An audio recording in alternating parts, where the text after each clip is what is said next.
Over the past few years, we've seen an explosion in diet fads, from plant-based to carnivore and everything between. It seems like every day there's another influencer blowing up on social media, touting the benefits of the latest diet trend. And one of the more popular trends in dieting recently has been intermittent fasting. So what is intermittent fasting, and what does the existing body of research have to say about it?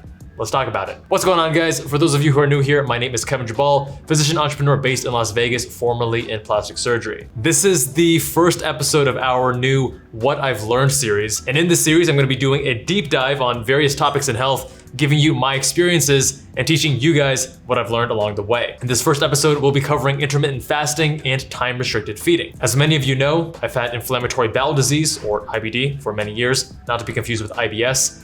And when I was 18, I had my first acute flare-up and hospitalization, and completely changed my outlook on diet and health. It made me realize just how fragile and important our health is. Because if you don't have your health, then nothing else really matters. So getting this diagnosis as a young adult led me down the path of researching diet and nutrition and experimenting with different diets in my own life. One of the first things to know is that there are 3 levers that you can pull when it comes to diet, and credit to Dr. Peter Attia for this framework. The first is dietary restriction. This is limiting what you do or don't eat. Now, popular diets would include keto, plant-based, carnivore, and paleo. They all fall into this category. The second lever is caloric restriction, which is limiting how much you eat. This includes approaches such as counting calories or if it fits your macros. And the third and last is time restriction, which is limiting when you do and don't eat. And this is where intermittent fasting comes into play.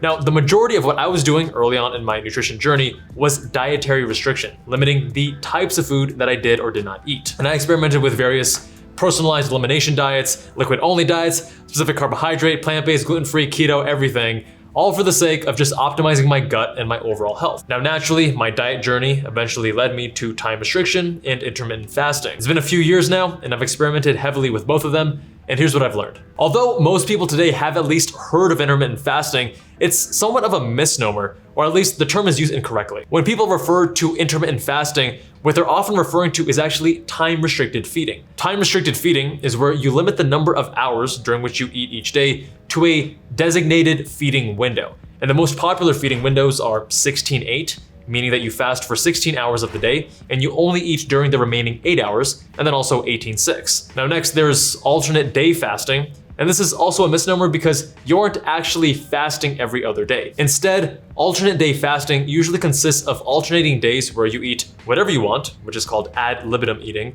and then days where you eat a lower amount of calories, usually around 500 to 1,000 calories. Intermittent fasting, on the other hand, in its strictest form, is undergoing a fast of at least 24 hours at some frequency. A true prolonged fast involves consuming 0 calories. However, water, tea, minerals are often allowed. Doing a 72-hour water-only fast once every quarter, which is something that I do, would be an example of true intermittent fasting, because I'm fasting 24 hours plus with no calories at an intermittent frequency, which is once every quarter. Now, many experts say that keeping your calories to fewer than 50 per day, such as with bone broth from mineral supplementation, will retain all of the benefits as if you consumed no calories at all. Now let's cover some of the benefits of intermittent fasting and time-restricted feeding.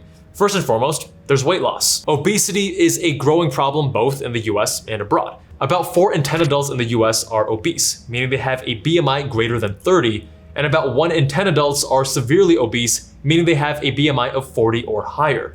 Even more concerning, approximately 20% of children and adolescents aged 2 to 19 years old are now considered obese. According to a 2019 article by Rinders and colleagues, intermittent fasting and time-restricted feeding have been shown to be effective strategies for losing weight and yielded equivalent weight loss compared to traditional methods of calorie restriction. Now, intuitively, this makes sense as weight loss is largely driven by decreased caloric intake, and less time spent eating each day often leads to fewer calories being consumed. That being said, there are some differences between intermittent fasting and time-restricted feeding compared to traditional caloric restriction. A 2016 study by Morrow and colleagues found that time-restricted feeding may be better at preserving lean mass compared to conventional caloric restriction. In addition, a 2013 study by Verity and colleagues found that alternate day fasting led to reductions in fat mass while preserving lean muscle mass. In addition to weight loss, there are many metabolic benefits associated with time-restricted feeding and intermittent fasting as well. A 2022 systematic review by Vasim et al., looking at 66 fasting-related articles, found that intermittent fasting and time-restricted feeding are effective at reducing insulin resistance and favorably shift levels of leptin and adiponectin. Leptin is the hormone involved in satiety. It regulates our energy balance by inhibiting hunger when our body has enough energy. Adiponectin plays an important role in insulin sensitivity and helps regulate our blood sugar. As such, research suggests that intermittent fasting and time-restricted feeding may be beneficial for maintaining healthy blood glucose levels. And that brings me to the sponsor of today's video, Levels. The Levels CGM is a continuous blood glucose monitor that allows you to track your blood glucose in real time. Unlike conventional blood glucose monitors that require you to prick your finger each time you want to take a measurement and only give you a snapshot of your blood glucose, Levels uses a CGM that tracks your sugar continuously and automatically and lets you see how it changes throughout the day. I try to do at least one prolonged fast of around 48 hours or more every few months, and Levels has become a big part of my fasting routine. During my most recent 72-hour water-only fast, which you can find right here, I used my Levels CGM to track my blood sugar throughout the entire process. But even when I'm not fasting, Levels has been a game changer in helping me make better health decisions. It provides me with real-time insights into how my diet and lifestyle affect my blood sugar, and it helps hold me accountable. If I miss a workout or I don't get enough sleep, I can see it reflected in my blood glucose levels. The old thinking was that CGMs were for only diabetics, but Levels is bringing the technology to the masses. I've had one on my arm now for almost every day the last year because I just find it so valuable. Levels has also been expanding their offerings in the metabolic fitness space.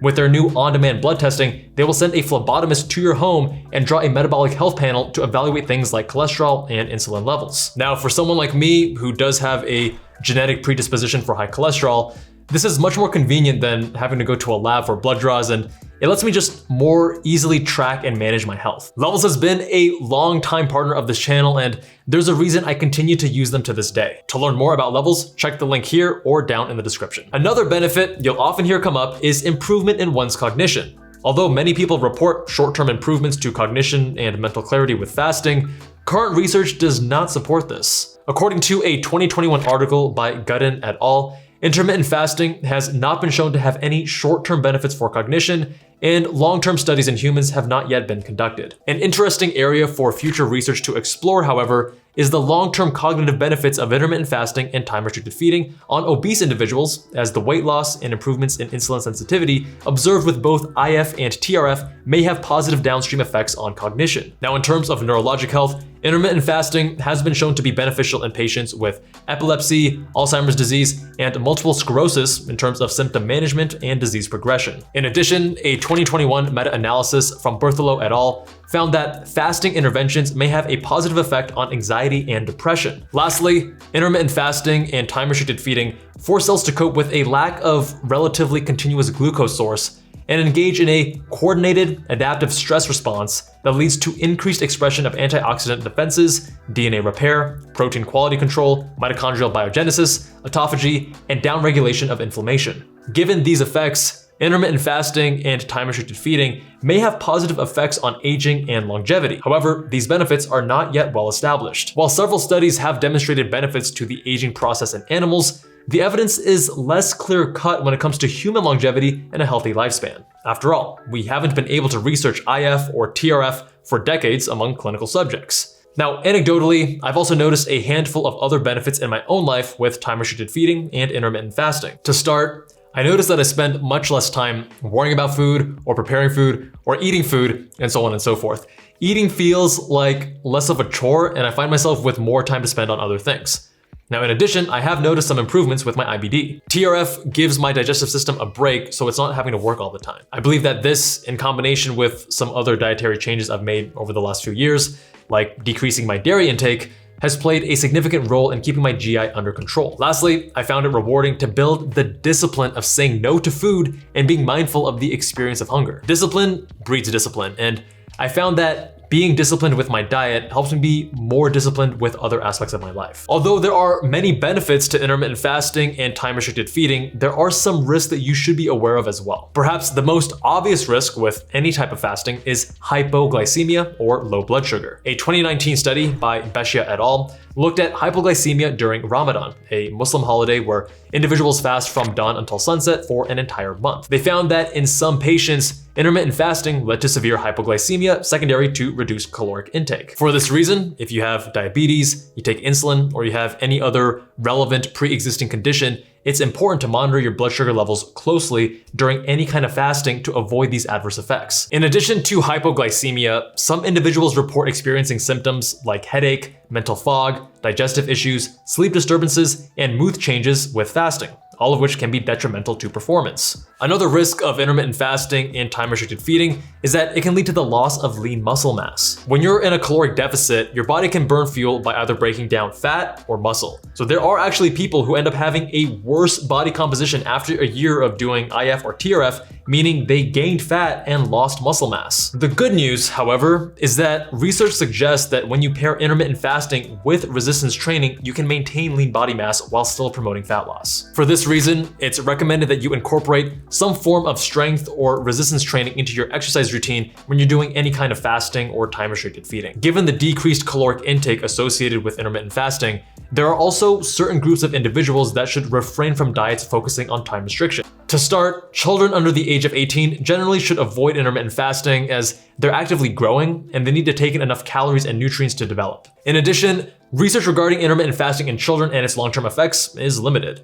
For these reasons, approaches to weight loss in children should focus primarily on cutting out ultra-processed and high-sugar foods as opposed to strict calorie or time restriction. Next, women who are pregnant or breastfeeding should refrain from fasting. Research has shown that high ketone environments during pregnancy may be related to adverse maternal and infant outcomes. Fasting may also be detrimental to older individuals. Elderly individuals naturally experience loss of muscle mass, and the decreased caloric intake associated with IF can further accelerate this. Contrary to what you might think, weighing slightly more later in life may actually be beneficial for health and longevity. A 2014 study by Winter et al. Found that for older populations, being overweight was not associated with an increased risk of mortality.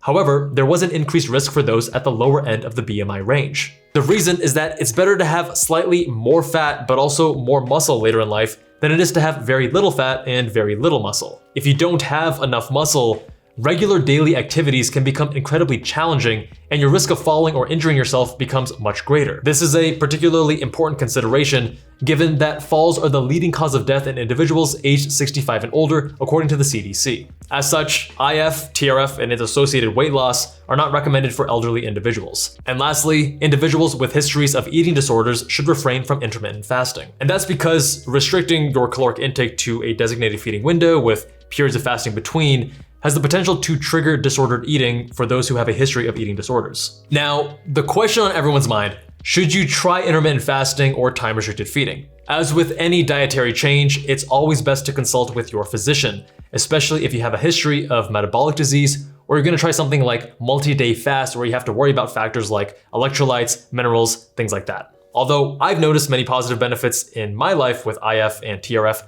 your experience may differ. With diet and nutrition, I believe that it's important to listen to your body to see what works well for you. Remember, sustainability is the name of the game when it comes to diet. You could have the best diet in the world, but it doesn't mean much if you can't actually stick with it. So instead of following what everyone else is doing, strive to find what works well for you and what you can maintain for the long term. If you can do that, you'll live a much happier and healthier life. Thanks again to Levels for sponsoring this video. Click the link in the description to learn more. If you enjoyed this video, then check out how I studied 10+ hours per day in med school and why I can't anymore, or this other video.